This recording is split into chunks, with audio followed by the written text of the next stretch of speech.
Good morning all.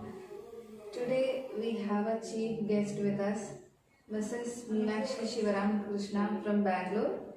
She is popularly known as the Little Maria Montessori of India. I am very happy to have her here.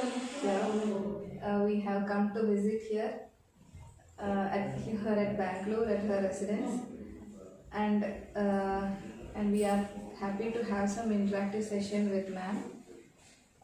Regarding the thoughts of homeopathy, we have certain concepts like the behavioral disorders of children.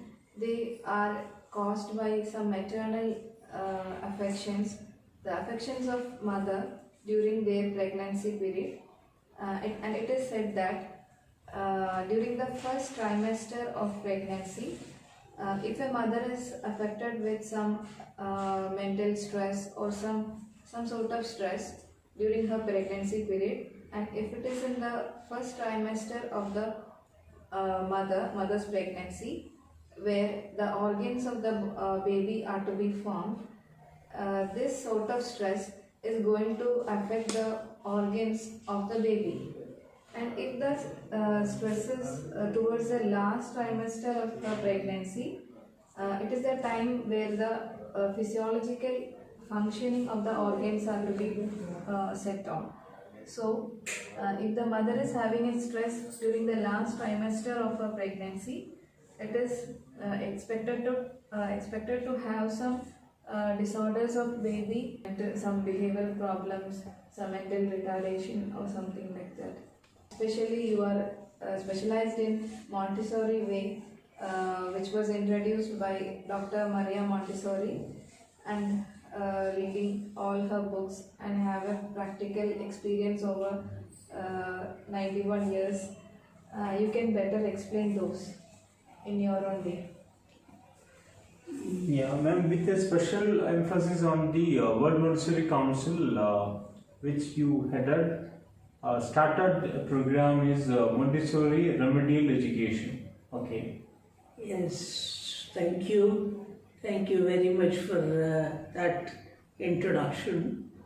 Then I do understand that there is a great need for remedial education, right from what is being telling us and how we are going to do things. I don't think Dr. Maria Montessori really wrote about remedial measures, but it still stands that her knowledge of child growth is from the retarded children. She was visiting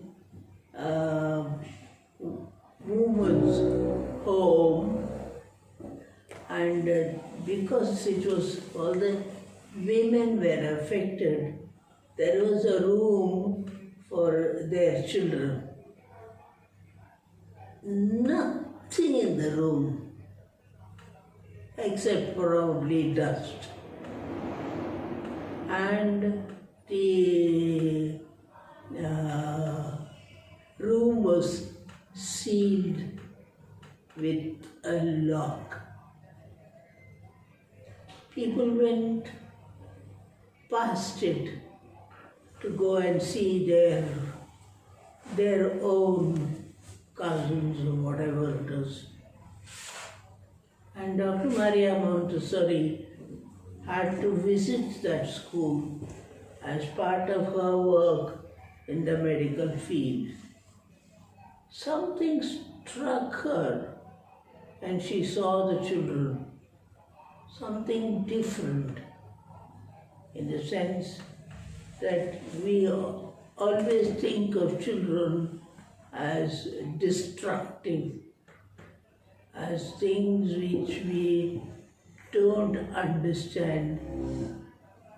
But Maria Montessori was different.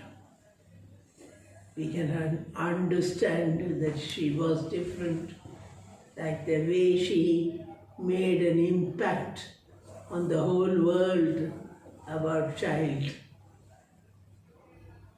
And so she said, why are the children doing this? Some children were trying to pick the small little pebbles that were on the floor. The floor was not a tiled floor, so it had small little stones. They picked the stones. What makes them do it? And things like that attracted Dr. Montessori's attention. And she was able to format something for the children. When she did that course of action, she found many of the children were afflicted by not mental diseases, but mental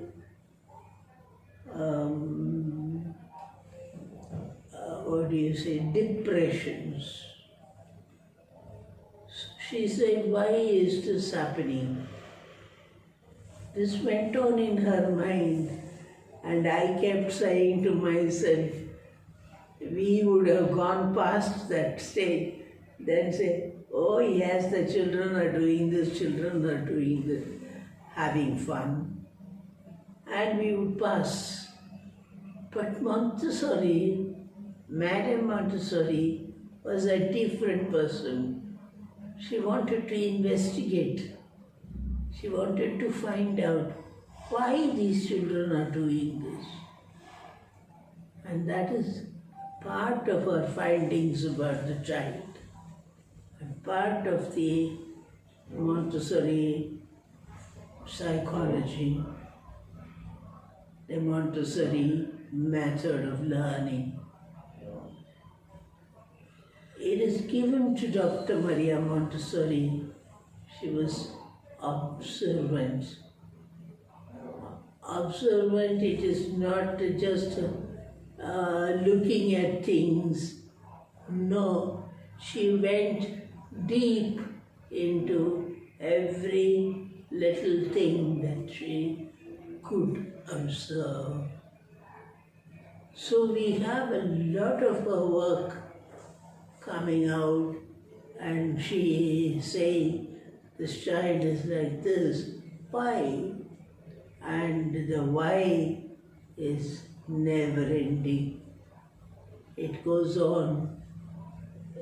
More details and more information is available in India, because for almost 10 years, with little gaps, she was working with children here, and she was very good, very methodical in noting her observations. Thank God, thank Montessori for that. Because of that, we have so much of knowledge within us, and we are able to say it is not sufficient to be able to give the material to the child, but we also have to show the child how to work with that. And also, thirdly, we have to say that the child cannot interfere in the work of the instrument. We are impatient many of the times, and we would want to say, come on, finish it. And if he is still slow in finishing, we would rather take it and put it in the place. We are interested in the activity being over rather than the child developing through that activity. And that is how the Montessori work on mental retardation has come into being. There are books available. If you have the patience, you can read them and get thoughts, which again I put it across to you that Dr. Montessori was the author of the mental retardation, not only mental growth and things like that. She was also an authority on mental retardation. And so we have to be able to say, yes, Dr. Montessori was there all the time. After we have observed this, we must read what Dr. Montessori has written about it. That makes our task complete. Go back to the child, observe the child. Don't come to conclusions too soon. Come to conclusions only after observing very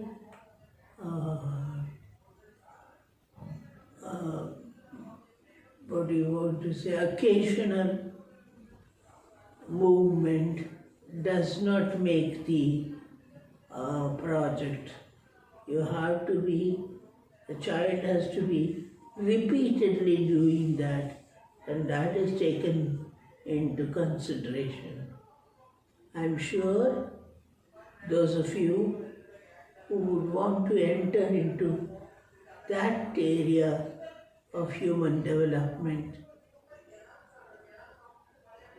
will approach the right type of people to be able to have a deeper knowledge of Montessori's work, so that you can serve the children better. That is a slogan. Serve the children better. Yeah. We are already doing it, but we have to do it better. Then it's our duty to create a better world for a better people, no?